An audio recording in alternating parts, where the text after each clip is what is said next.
Jadi wudu logatan dari segi bahasa adalah pembasuhan sebagian anggota badan.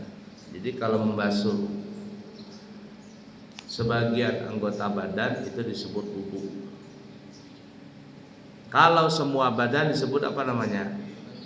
Ghuslu mandi. Tapi kalau sebagian wudu. Nah, itu sejarah bahasa.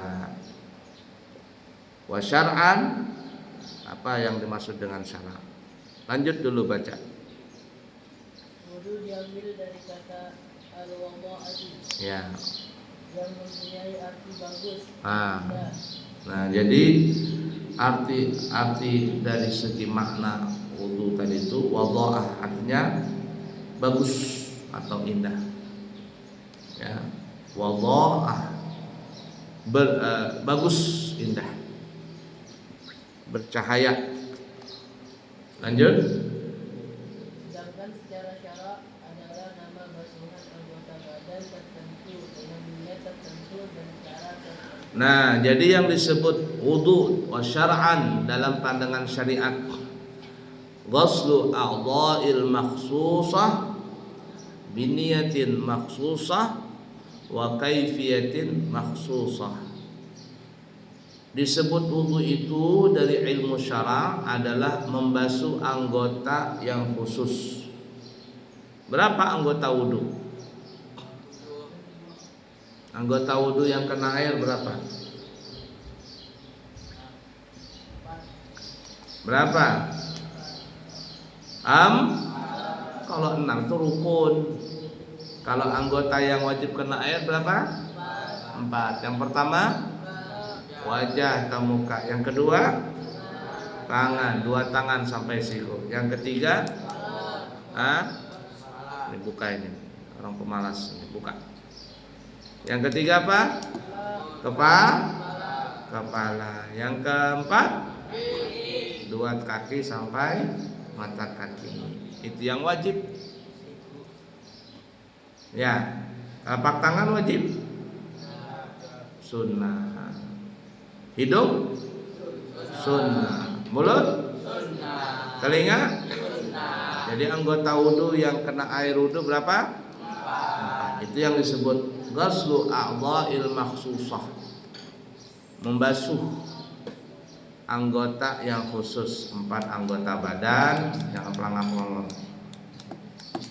Ya, biasakan fokus. Anggota badan yang khusus biniyatin maksusah, dengan niat yang khusus. Karena ada orang basuh muka tapi bukan niat wudu. Kenapa kamu basuh muka? Panas mukaku. Dia basuh muka. Apakah wudu? Nah, karena niatnya bukan niat wudu. Fahim tuh? Wa kaifiyatin maksusah, dengan cara yang khusus. Ada caranya. Basuh wajah gimana caranya? Jangan asal basah, di sini nggak basah, nggak bisa. Bulu mata badai, apa namanya itu? Bulu mata yang meluntik begitu. Nempel di sini, nggak basah, nggak bisa. Gintunya tebal, Kemudian wudu nggak basah bibirnya, kenapa? Karena kena gincu yang terlalu tebal. Salah. Nah, di kulitnya Agus habis ngecat atap, nempel cat ini, no drop di tangannya sini, wudu nggak sah wudunya Agus. Kenapa? Karena air wudu nggak nyampe ke kulit. Ada urutannya, wajah dulu, tangan, kepala, kaki. Nggak boleh tangan dulu baru wajah, atau kaki dulu baru kepala, nggak boleh. Karena itu harus tertib. Itu yang disebut bikaifiyatin makhsusah, dengan cara yang khusus. Nah, jadi dalam ilmu syara' itu ada 3 wudu tadi. Pertama apa ya? Membasuh anggota yang khusus. Yang kedua dengan niat yang ketiga dengan cara yang Perhatikan itu. Itu yang disebut wudu dalam syar'an, ilmu syara'. Lanjut. Apakah perbedaan kata wudu dengan wadu? Wadu adalah nama sisa air yang digunakan wudu. Sedangkan wudu adalah nama pekerjaannya. Ada wudu, ada wudu. Nanti kalau kamu baca hadis, nanti kita baca mungkin di kitab Riyadhus Shalihin sudah bahas atau belum itu. Ya. Kalimatnya situ ada wudu. Nabi meminta wudu, umpama. Sayyidina Anas menyediakan wudu. Wudu berarti airnya atau sisa air wudu. Tapi kalau wudu, wu bi dhammil waw, dengan harakat dhammah di huruf waw.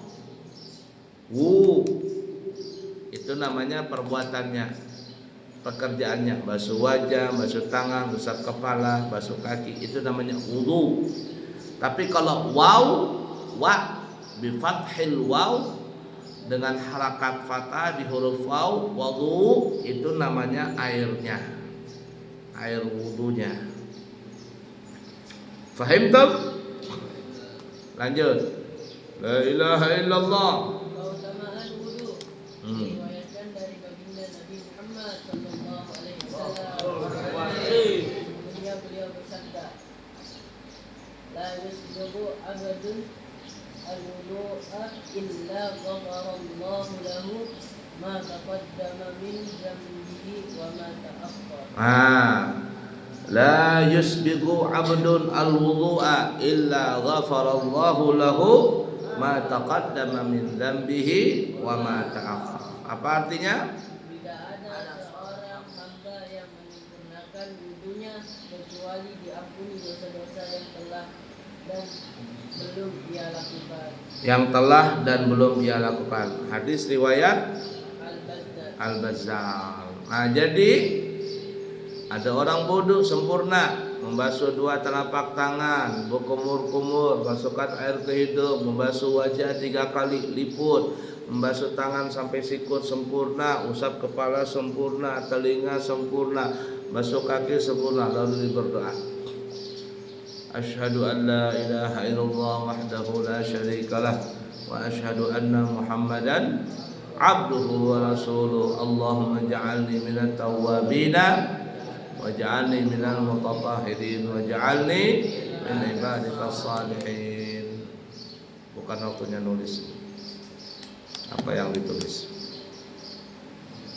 Nah, apa kata Nabi? Fadilahnya apa? Allah akan mengampuni dosanya yang lalu dan yang akan datang. Tapi kalau wudu atau wudu sambil bicara, bicara. Rizki Akbar bilang, apa yang kamu ngapain wudu? Habis kita sholat kemana kita? Kita makan yuk, makan Indomie. Sambil wudu sambil ngomong, kata Rizki Akbar. Sampingnya ada Cio juga, siapa Cio kan siapa? Ciko. Nah, sama juga. Sambil wudu sambil bicara. Apa yang terjadi? Ini enggak ada diampunin dosanya. Berarti wudunya ngaur-auran. Itu kalau orang tuh berwudu nih, kata Imam Ghazali, antara wudu dengan sholat itu ada ikatan batin.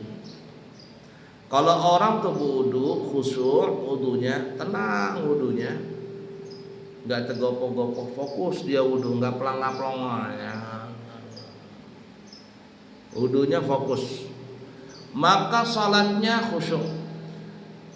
Tapi kalau orang wudu sambil pelangap-pelongo,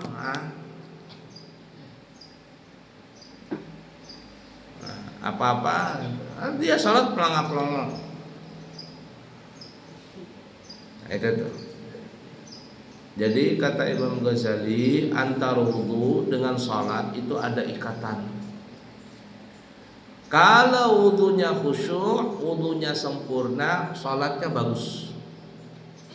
Tapi kalau wudunya amburadul, aur-auran, sembarangan, sholatnya pasti sembarangan, aur-auran juga. Paham nggak? Tio. Tuh. Rasid.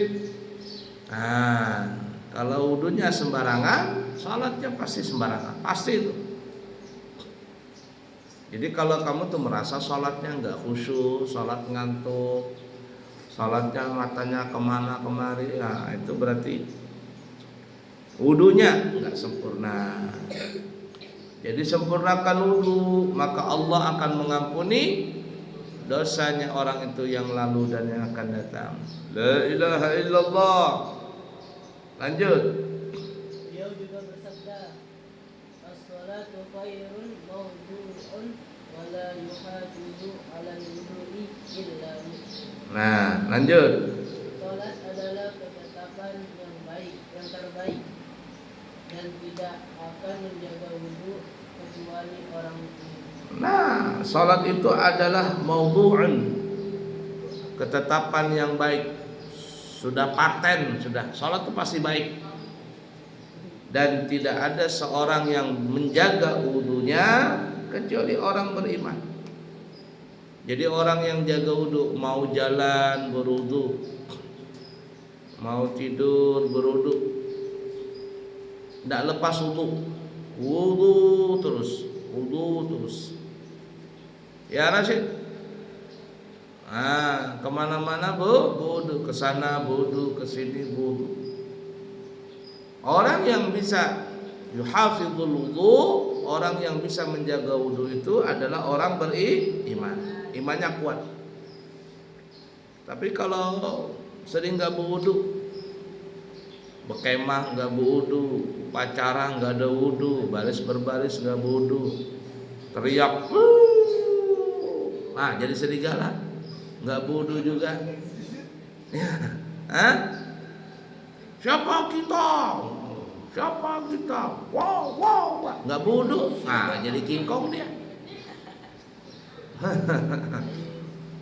Ya. Sup, mana Yusuf? Sup. Bodoh nggak kamu Sup? Pramuka wudu, nggak boleh nggak bodoh. Faham tak? Lanjut. Juga bersabda, man tawadda'a fa ahsana al-wudu'a kharajat khatayahu min jasadihi hatta takhruja min tahti al-qarihi. Bagi siapapun yang melakukan wudu kemudian menyempurnakannya, maka dosa kesalahannya akan keluar dari badannya hingga dari bawah kuku. Man tawadda'a, siapa yang berwudu. Tapi bukan hanya berwudu, fa ahsanal wudu'a, dia juga memperbaiki, mempercantik wudunya. Bahasa Banjarnya liput. Liput. Wudu itu bergosok. Nggak boleh cepat-cepat. Kamu lihat anak-anak yang di luar itu kalau wudu. Aku itu kalau ngelihat anak-anak yang kecil-kecil di luaran tuh wudu, nggak sampai 1 menit selesai, buka air, deras. Nggak begitu cara wudu. Kalau ada tuh santri wudu begitu, Rasid Kajamil wudu, blok sembarangan. Apa itu? Itu nggak menyempurnakan wudu. Man tawadda'a fa ahsanal wudu'a, siapa yang mempercantik wudunya, kharajat khatayahu min jasadihi hatta takhruja min adfari, dosa-dosanya itu akan jatuhan dari badannya. Dia jatuhan. Jadi basuh wajah, nih air mengalir jatuh di jago dari dalam. Dosa itu dosa di mata, dosa di hidung, dosa di mulut, dia akan rontok. Jangan orang bahari rontok. Tahu rontok? Apa lagi itu? Apa bahasa lainnya itu? Akan rontok, akan ini jatuh, rontok dosa-dosanya itu. Di mana rontoknya? Dengan air tadi. Luntur, tahu luntur? Nah, itu kalau ada orang punya baju warnanya nggak bagus, dikasih rinsok. Tio ngerendam baju, warna coklat, pakai rinso, pakai backlin, sekalinya pas diangkat airnya sudah jadi coklat bercampur hitam, bercampur macam-macam ya. Daki apa tuh? Rontok gak itu? Rontok. Sampai akhirnya baju yang tadi coklat jadi abu-abu, rontok warnanya. Fahim tak? Jamil ngerendam baju putih 1 minggu dipakai bajunya nggak diganti-ganti. Wow, di lehernya sudah nggak tahu sudah tulisannya macam-macam karena daki tadi. Mau dicuci, direndam sebentar setengah jam, kasih backlin, kasih rinso, diangkat. Noda hitam yang di leher, di tangan, daki-daki tadi rontok nggak? Rontok. Luntur nggak? Luntur dia. Maka itulah seperti orang berwudu tadi. Orang berwudu seperti itu maksudnya. Dosanya rontok hatta takhruja min afari, sampai dosa itu berjatuhan di ujung kukunya. Makanya makruh kalau wudu itu dilap. Habis selesai wudu dilap, makruh. Atau kipik-kipik begini, biarkan saja dia rontok sendirinya. Itu sebagian ulama yang kasyaf, yang mukasyif, yang mereka punya pandangan mata batin. Itu kalau ngelihat orang berwudu, air wudunya orang itu berubah. Ada yang merah, ada yang hitam, ada yang coklat, tergantung dosanya. Ada yang kuning. Air itu berubah tergantung dosa yang dia lakukan. Ada orang yang suka ngelihat yang jelek-jelek, dosanya jatuhan dari air wudu itu berubah. Ada yang hitam, kalau hitam itu berarti dosa besar itu mungkin. Ada yang merah, dosanya berbahaya itu. Kuning, hijau, warna-warni ada juga itu airnya, berarti LGBT itu kalau warna-warni itu agak lain itu. Ya, tuh ngelihat orang tasawuf tuh, orang yang punya ilmu kasyaf, ngelihat dia warnanya berubah. Fahim tuh?